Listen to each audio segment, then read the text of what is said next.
I was watching a space documentary the other night and I heard a cosmologist share that if you're looking for Mercury's missing mantle, look right beneath your feet. And I was like, is that really true? So I looked into it and I wanted to share what I learned. So the idea that Mercury and Earth may have collided in the early days of the solar system is one fringe hypothesis of explaining the Mercury problem.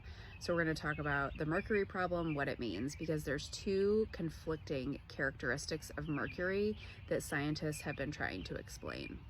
The first is it has an enormous core and almost no mantle. So its core is about 60 to 70% of its total mass and about 85% of its radius.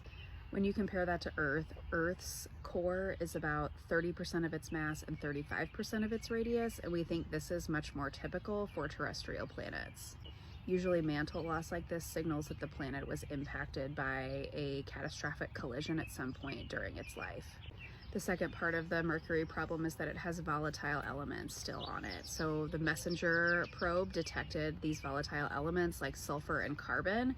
And typically, if a planet was impacted by such a large collision like we think would cause the mantle stripping, these volatile elements would have been stripped away as well.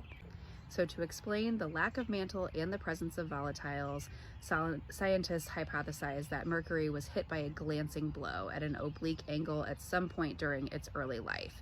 And according to models, this would explain the lack of mantle and the presence of volatiles. But what happened to the idea that Mercury hit Earth? This is a fringe hypothesis that Mercury was actually itself the impactor. There's even the idea that Mercury is actually the remnant of Theia, which is the object that scientists think hit Earth and caused the formation of Earth's moon. But there's some challenges with that hypothesis that I don't have enough time to explain in this video. Maybe we'll get into it in a subsequent video. If you like learning cool stuff about space, please like this post and follow me. Thanks for watching.